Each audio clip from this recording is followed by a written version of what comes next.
Thank you, Marines. It's great to be with you tonight. I want to thank our great Commandant, General Smith. Thank you so much for everything that you do for our Marine Corps. Let me ask you all, how we doing, Marines? That was pretty good. How we doing, Marines? That was better. That was better. Well, I figured I'd just stand up here and tell a lot of stories about the Marine Corps, because what else should we do when we're among friends on the 250th birthday of the United States Marine Corps than talk about the incredible stories that make our Corps great? And I'm so proud to be here. I'm so proud to be the first Vice President of the United States to have been a United States Marine.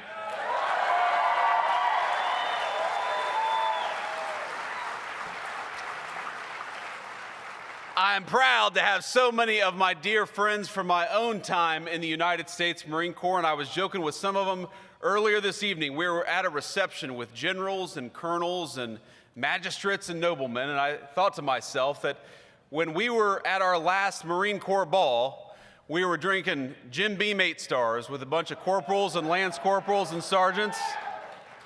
And now we're drinking fine wine with the Commandant of the Marine Corps. We've come pretty far, my friends. It's good to see you all.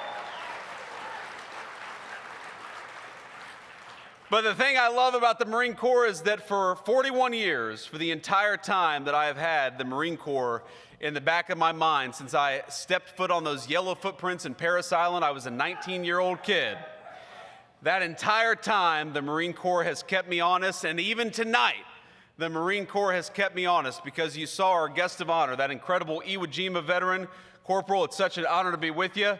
And I was shaking his hand earlier and spending some time with him, and I said, "Sir, if you need to lean on me, if you need to grab onto me, please feel free to do so." And he said, "If you need to grab onto me, feel free to do so."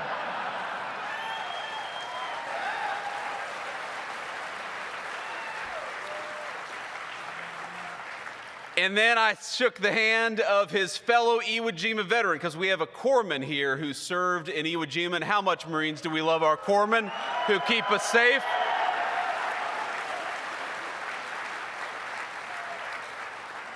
We know that to our corpsmen, there is no illness so severe, no malady so significant that it cannot be cleared by 2 Motrin and a fresh pair of socks.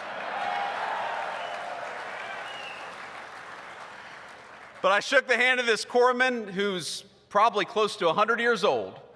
And he said, you know, we talked for a little bit, we chatted for a little bit. He said, "You know, you have a very nice personality." And I'm a vain politician just like all the rest of them, and I really appreciated that. And then he said, "What the hell is up with that beard?"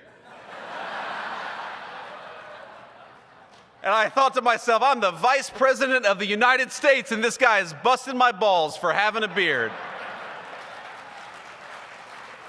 But that, my friends, is what the Marine Corps does, whether we're a young Marine or an old Marine, whether we're a Lance Corporal born in 2006 or a veteran of Iwo Jima. The Marine Corps keeps us honest, because it is the proudest organization of warfighters in the world, and we are proud to celebrate its 250th birthday.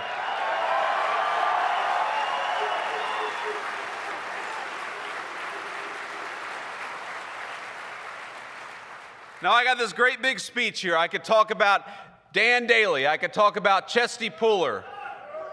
I could talk about John Basilone. I could talk about all of the incredible Marines. I could talk about my friends, some of whom came home from Iraq or Afghanistan, and a couple of whom didn't. We know that the reason why this organization is so special is fundamentally because we take the very best young Americans, we turn them into something even better, which is United States Marines, and we go and ask them, even when they're teenagers, even when they're not even old enough, some of them, to drink, we go and ask them to do the hardest thing in the world, which is to fight our nation's battles and to represent the United States all over the world in the proudest and most profound way possible. And I'm proud to tell you this evening that tonight, as we celebrate at the Commandant's birthday ball, from the young Marines to the old Marines, I, as your Vice President, am proud of you, and we're going to keep on winning America's wars for the next 250 years after this.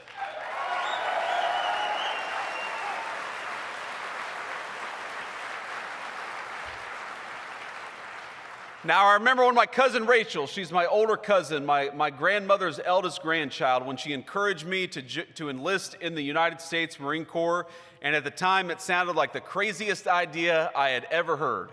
I couldn't run a mile, much less 3 miles, and I never thought to myself that I could join the military, but I'm telling you, that the confidence the Marine Corps gave me, the trajectory that it set me on has started, again, from those yellow footprints in Parris Island, led me directly from where I was then to where I stand today. And it wasn't always an easy journey, of course, these things never are, but I remember, for example, my very first Marine Corps birthday as a young recruit in Parris Island. I went to boot camp in September of 2003, and so, of course, my first Marine Corps birthday was in Parris Island. Now, I'll tell you a little story. At the time, I thought that I was deathly allergic to shellfish. And the reason I thought I was deathly allergic to shellfish is because when I was 16 or 17, I had some terrible allergic reaction. I assumed it was because of shellfish, and for 2 years, I had not touched shellfish. I thought it was the thing that was going to kill me. And so on November the 10th in Parris Island, South Carolina, I was sitting there, and they served steak and lobster. And you all know, y'all were recruits. You know how hungry young recruits get? And I thought to myself, well, on the one hand, I could be hungry and maybe save my life. On the other hand, I could roll the die with this lobster, and the very worst thing that's probably going to happen to me is a corpsman's going to take care of me. I'll get to sleep in tomorrow. And so what did my dumb ass do? I ate the lobster, and I was fine, and I haven't been allergic to shellfish ever since. So one of the great things the Marine Corps can do is it can apparently cure a shellfish allergy. There are so many things I'm proud of about this Corps. One of the things I'm proud of is that the attitude and the life of service continues from the people who become generals in our Marine Corps to sergeant majors in our Marine Corps to the people who get out and lead in the civilian world.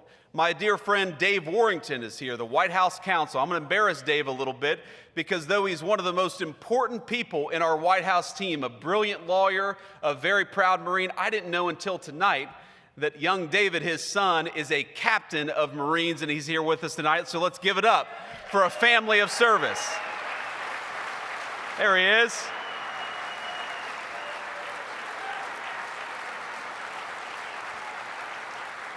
Going to embarrass my friend a little bit, and of course, you all know that, you know, when you get around soldiers and sailors and airmen, we like to poke fun at each other. And I was talking to an Army colonel in the White House not too long ago, and I said, "Colonel, you know what they call a soldier with an IQ of 80?" And he said, "What, sir?" And I said, "They call him a colonel." And he chuckled. And then he said, "You know what they call a Marine with an IQ of 60? I said, "What's that, Colonel?" He said, "The Vice President of the United States."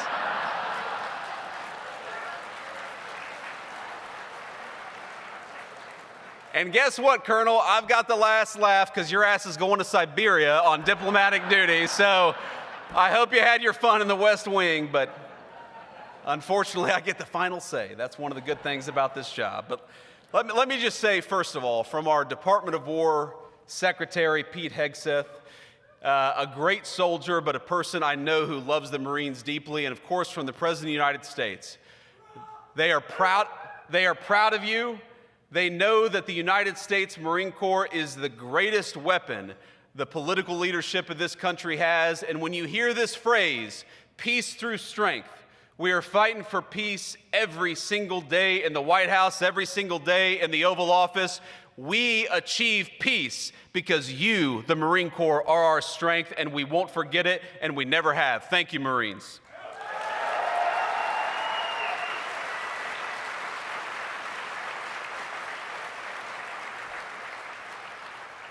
And I know we're going to do a little toast with a comment on here, but I just want to say something else, because there are two things that your political leadership cares a great deal about. I have to put on my vice president hat and tell you about it, because one of the mistakes that I think we made over the past 40 years, over my entire life, and let's be honest, it was Democrats and Republicans, this is not even a partisan point, is that we were too willing to send our Marines and our soldiers and everybody else off to war without giving you clear guidance about what you needed to do and clear guidelines for when you would come home. And that is one thing the President of the United States and everybody in the White House, we promise we will never do. When we send you off to fight our nation's battles, we will do it with full confidence. We will give you the knowledge and the tools you need to win, and we will make it clear that your job is to kick the enemy's ass and come back home safely. That is our sacred promise from the President of the United States on down. That's what we owe every single one of you, is a clear mission and a clear promise that when you do that mission, you're going to come home safely. That's the first point that I want to make. And I want to make a second point, because we live in an era of technology. You saw it in that incredible video. I forget who even said it, but he said, you know, in World War II, we had planes, we had boats, we had tanks, and we had Marines, and here we are in 2025, 80 years later, and we still got tanks, we got boats, we got airplanes, and we got United States Marines. But let's be honest, we all know the battlefield has changed in an incredible and profound way. We've got technology that would have been inconceivable even when I was a little kid, is now driving the face of the modern battlefield. We got cybersecurity, we got satellites in space, we got artificial intelligence, we've got all this incredible technology. And of course, the United States is the most significant leader of technology in the world. But I happen to believe that the most important warfighting technology is not a new airplane. The most important warfighting technology is not artificial intelligence or anything on a computer. The most important warfighting technology is a well-trained and well-armed United States Marine, and we won't forget it.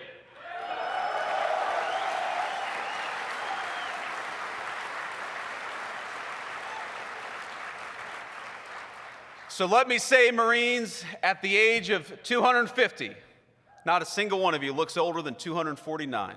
You look pretty good out there. This is a good-looking crowd. But I just want to say that everything the Marine Corps has done for me, the Marine Corps gave me great training. It gave me a sense of purpose. It gave me lifelong friends that across the political spectrum, just in the table of people that were dear friends of mine during the United States, my own Marine Corps service. We've got radical leftists and radical right-wingers, and we're all dear friends because we all bleed the same Marine Corps green. The Marine Corps has done a lot for me. The Marine Corps has done more for me than I can possibly repay. But the thing that I promise, so long as I have the honor of being your vice president, is that I will continue to honor the United States Marine Corps. I will continue to remember that you are the most profound warfighting technology that exists on the planet Earth, and I will fight every single day on this 250th birthday of the United States Marines to make sure that the next 250 years is just as damn proud as the first 250. Happy birthday, Marines. It's an honor to be with you.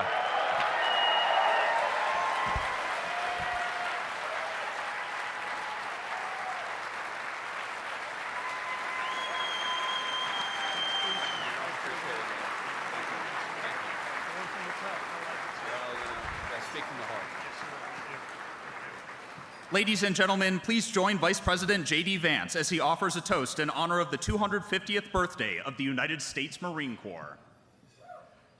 All right, Marines, I'm going to keep this simple and keep this sweet because I'm the last thing standing between you and a very delicious glass of champagne. But let's raise our glass from Chesty Puller to everybody else, for every Marine who came home and every Marine who didn't. Here's to 250 more years of our glorious Marine Corps. God bless you.